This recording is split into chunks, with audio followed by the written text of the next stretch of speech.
So, you just started playing shellshockers or haven't played in a while and need a bit of a refresh. You're trying to find out how to aim and move. The aiming mechanics are like nothing you've ever seen before, and you feel like you are constantly dying and everyone's just too good. Well, you've come to the right place. Today I will be going over everything you need to know to become a pro at the Crackshot by the end of this video. Crackshot is my personal favourite weapon of choice during 1v1s, public lobbies, and scrims, as in the right hands, it is a one-shot kill weapon. This gun is extremely versatile and can pick off people from across entire maps. There is a catch though. Remember how I said it was a one-shot kill weapon in the right hands? Well, I wasn't wrong. To get these one-shot kills, there are many steps or techniques you need to use. Luckily for you, I have you covered. Alright. Step 1. Aiming. Aiming in shellshockers isn't like most games, such as Valorant, Call of Duty, etc., as the aiming system on shellshockers has a cooldown and does not have hit scan. This means that the bullet, object, or entity does not immediately do damage after clicking shoot at the enemy. Instead, the bullet flies through the air, acting just like real life, but without the bullet drop, and does damage upon hitting the enemy. This means you have to slightly lead or predict where the enemy will be once the bullet reaches them. The amount you will have to lead will vary depending on how far away the enemy is. As you can see here, the enemy egg is very close to me. I do not need to lead them nearly as much. Instead, I need to try and shoot as close to the middle of the egg as possible. More on this later. In this scenario, the enemy is very far away from me. To be able to kill them, I need to lead very far ahead and predict where they will be by the time my bullet reaches them. As you can see, if I use the same technique I should be using for getting kills very close to me, I miss by a ton. But if I lead my bullet and predict where it will end up correctly, I secured a kill. That was leading. Now, aim cooldown. This technique is very easy to understand, but comes with a few quirks. Aim cooldown, or commonly referred to as bloom, is one of shellshocker's unique game attributes that, just between us, I think is really dumb. But anyway, to understand how this aim cooldown works, I will show you a quick demonstration. Here you can see whenever I walk, my crosshair gets really big, but whenever I stop moving, it slowly shrinks back to normal. While moving, it causes your crosshair to expand, and as such, shooting while in this state will make the bullet fly randomly anywhere within the bounds of its crosshair. We can take advantage of this by perfectly timing when to shoot. Most people will usually stand very still waiting for the crosshair to be perfect.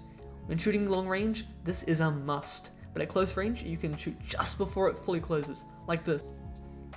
Please keep in mind that the larger the crosshair is as you shoot, the rarer it is that you actually hit your enemy, as just like I mentioned, the bullet will fly randomly anywhere within your crosshair. Last but not least, for aiming, we have where to shoot. The first two steps I've just mentioned are both very useful when trying to kill an enemy, but they're completely useless if you do not know where to shoot to kill the enemy. Just like most first-person shooter games, shellshockers' eggs will take a certain amount of damage depending on where you shoot them. When trying to kill someone in shellshockers, your aim is to try and hit as close to the middle of the egg as possible. Doing so will do more damage depending on how close to the center of the egg you hit. If your bullet hits anywhere within the circle, it will usually kill the egg in one shot, allowing you to get the one-shot kill I mentioned earlier. If your bullet hits outside this area, it will very quickly do less damage the closer to the outside of the egg you hit. Hitting the very outside of the egg will often do around 10 health points out of the enemy's 100, but hitting within the inner circle does all 100 health, getting that sweet victory. That's all for aiming, now onto movement. Movement is a very important part of shellshockers, as it allows you to dodge attacks, peek, and be unpredictable. The first part of movement I will be going over is strafing. Strafing, or dodging, is a technique used to make enemies miss their shot. Dodging is very important, as without it you are a sitting duck, just waiting to get killed. The most common types of strafing include the jump left, jump right technique, the just looked at flashing lights technique, this isn't recommended, and the randomized strafe. By the way, these are all just made up names, I don't know the names to them, okay? Using these strafing techniques greatly decreases the chances that the enemy manages to shoot you.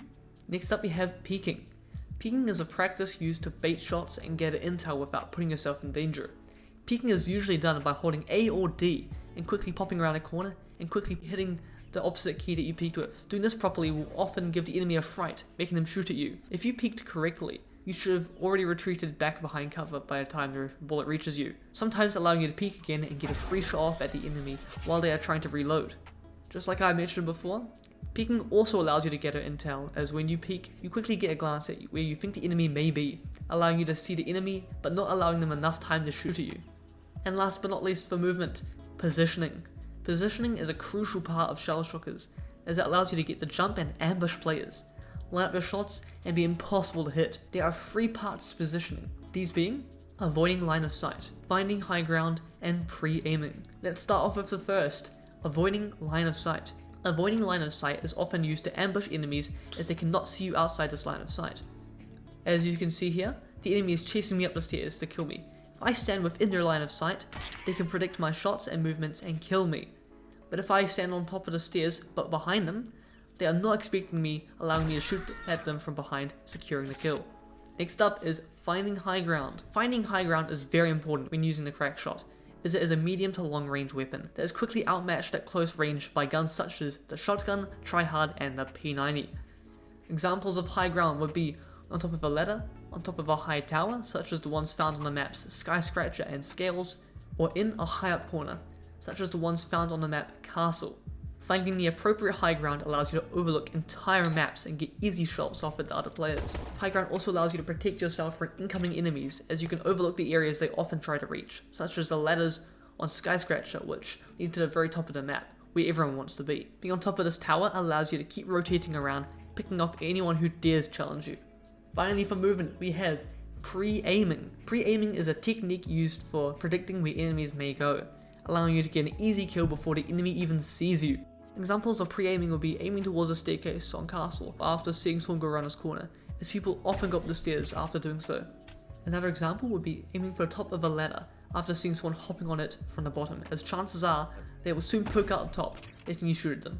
Pre-aiming is a very important skill for anyone who wants to play shellshockers competitively, as more often than not, round wins are often decided by who manages to shoot first. Final tips and tricks. Here's just a few random tips and tricks for the Crackshot that don't really need an entire paragraph about them. Only zoom in with the scope at long range. At close range it's useless and makes it harder to shoot people.